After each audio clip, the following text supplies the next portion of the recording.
On va passer très rapidement, si vous voulez bien, à mon login, qui est un login administrateur, ce qui me permet de voir absolument l'ensemble des applications, l'ensemble des choses disponibles pour mon utilisation, bon, tout en sachant que bien sûr dans une logique de déploiement, on ne déploie pas tout, hein, évidemment. Là, on va retrouver donc différentes applications. Je vais juste reprendre plutôt l'ensemble des applications, non pas que les applications utiles comme on l'avait sélectionné précédemment. Ça, bien sûr, on ne peut pas tout le temps, hein, une fois l'application, on reste sur le menu qu'on a choisi. Et donc là, je vais voir beaucoup d'autres modules d'application que je n'ai pas forcément perçus précédemment. Qu'est-ce qu'on va retrouver d'intéressant? On va retrouver notamment, donc déjà, on voit qu'il y a plusieurs, j'ai installé dans une des démos plusieurs modules de gestion de mise en production. Bon, bien sûr, là, en général, il n'y en a qu'un. J'ai un module de gestion de projet. Alors ça, c'est tout à fait novateur, complètement unique hein, chez ServiceNow. Il n'y a aucun de nos concurrents qui le font dans une logique de prix unique, dans une logique d'une technologie qui serait intégrée à la gestion des changements, à la gestion de mise en production. Hein, c'est absolument unique. Et donc un vrai portefeuille de projets avec des projets qu'on va retrouver au sein, bien sûr, de ces technologies full web, donc largement, je pense, aussi puissant que Microsoft Project, pour bien sûr un prix inclus de facto. Donc là, j'ai regardé un projet quelconque, complètement générique. Ce projet, on va voir bien évidemment, il aurait des risques, il aurait des priorités, il aurait un coût, il aurait bien sûr des dates butoirs qu'on va constituer, hein, comme tout n'importe quel projet. Et donc on va retrouver tout ce genre d'informations potentiellement. Et je vais retrouver, ce qui est quand même très intéressant, aussi donc le diagramme de Gantt, affiché bien sûr en full web, de manière graphique, qui va me permettre de voir mes dépendances entre mes tâches, de voir ça de manière bien sûr visuelle au niveau d'un calendrier, hein, d'une part, de manière calendaire, de voir si mes tâches sont réalisées, bon, en l'occurrence celle-ci était réalisée à 20%, pouvoir potentiellement modifier les dépendances, hein, modifier le temps, modifier les dépendances. Je ne vais pas le faire parce que moi ça va me complexifier la chose. Créer une nouvelle tâche, pourquoi pas. Là je vais taper une nouvelle tâche et ma nouvelle tâche va être créée. Bien évidemment derrière c'est du ServiceNow. Donc ce qui va me permettre d'avoir une visualisation complète potentiellement au niveau donc des ressources informatiques, des ressources humaines. Hein, c'est des personnes qui peuvent aussi bien être amenées à travailler dans un projet que résoudre un incident ou implémenter un changement. Ça peut être tout à fait intéressant dans une logique de planification, de partage de compétences. Et là, je vais voir effectivement les commentaires, voir les statuts, voir les dates butoirs, voir si bien sûr tout se passe aussi bien que prévu au niveau de mon projet. Eh bien, c'est vraiment le socle commun de ressources qui va me permettre vraiment de travailler de manière intelligente, notamment si par exemple, quand j'utilise le ressource timeline, je souhaite affecter les tâches aux personnes qui n'ont pas d'activité ce jour, pourquoi pas aussi selon leurs compétences. Donc là, je vois qu'il y a certaines tâches qui sont déjà réalisées par Beau, mais si je voulais assigner la tâche à Charles, auquel cas je le ferai en copie-glisser. Hein. Je glisse, je lâche, et Charles va recevoir la tâche à réaliser dans le cadre de mon projet, mais on pourrait tout à fait étendre ça à d'autres modules, type incident, type changement, pourquoi pas, bien que par défaut, là c'est juste sur les projets. Et encore une fois, s'il y a une notification qu'il doit y avoir, il y aura une notification, bien évidemment. Donc c'est quelque chose de assez intéressant, sachant qu'on a donc la vue globale d'un point de vue gouvernance sur les projets, avec une logique de portefeuille et une logique bien sûr de suivi de la réalisation de ces différents projets. On va avancer rapidement, parce que le temps avance. On retourne time card, c'est tout simplement les CRA, hein, au niveau de l'informatique, donc tout ce qui va être suivi des temps. Au niveau donc des personnes hein, qui vont avec des projets d'approbation hein, probablement. On va retrouver les business services. Donc là c'est le catalogue de services non plus orienté utilisateur final, mais orienté client interne, avec une logique, je vais vous montrer, avec une logique de SLA. Donc derrière ça, on va avoir des SLA qui vont être mesurés en termes de disponibilité, en termes bien sûr d'objectifs de disponibilité moins les interruptions de service. Donc ça va tout à fait être également le cas. On retrouve notre gestion de connaissances, qu'on a déjà entreaperçu tout à l'heure.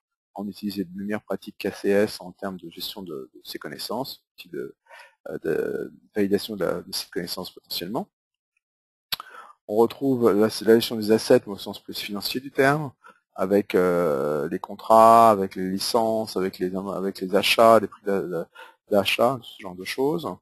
On retrouve les rapports. Donc là, les rapports, on l'avait un peu entreaperçu au sein de chaque homepage.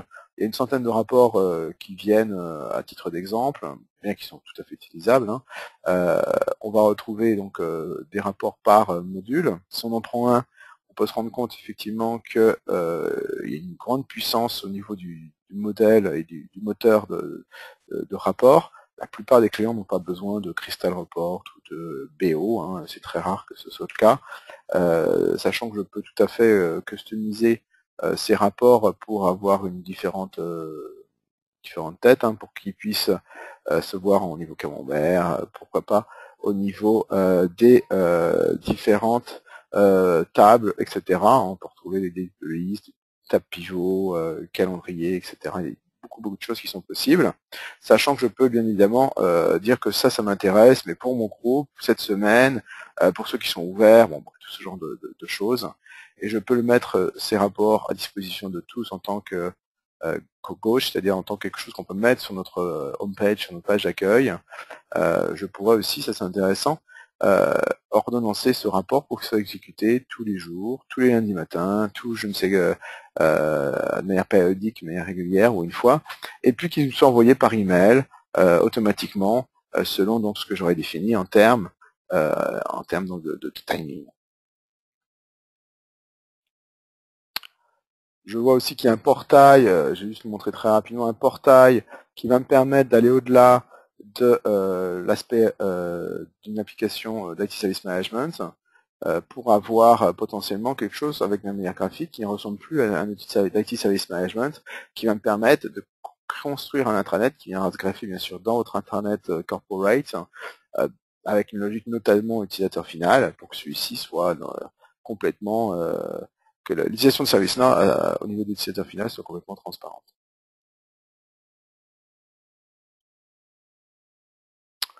Bon, je vais retrouver, qu'est-ce que je trouve intéressant, je vais retrouver aussi surtout un module de gestion financière pour calculer l'ensemble des coûts des services, avec les coûts des serveurs, avec les coûts de poste de travail, des tâches par personne, etc. Ce qui va permettre de constituer vraiment, de gérer l'ensemble de mes services informatiques d'un point de vue financier. Je retrouve également un on-call rotation, ce qui est assez intéressant, c'est la gestion des astreintes par équipe, sur qui est on-call, qui est d'astreinte ce week-end, cette nuit, etc. Ça peut être tout à fait intéressant. Une gestion des ventes, donc là, une logique notamment cabinet d'infogérance, voire SS2I, un outil de CRM, quelque part, auprès des incidents, auprès des contrats, auprès des SLA, c'est tout à fait logique. Gestion relation client, bon, tout ce qui va être service au management, avec les SLA, les OLA, les contrats de sous-traitance du classique, et puis le module de sondage qu'on avait entreaperçu tout à l'heure. Je vais juste vous montrer pour finir, parce qu'on pourrait passer, je pense, pas mal d'heures. On va rester succinct. On va juste vous montrer donc le workflow graphique qu'on avait vu tout à l'heure dans le cadre de la gestion des changements. Donc on retrouve pas mal de templates et on va regarder par exemple le template très simple de escalade au niveau des SLA.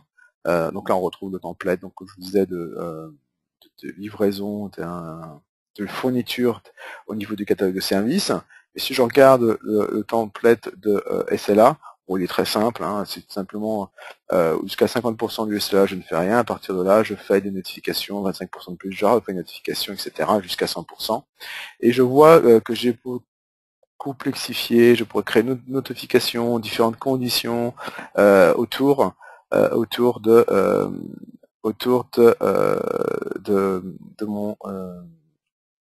mon workflow de SLA.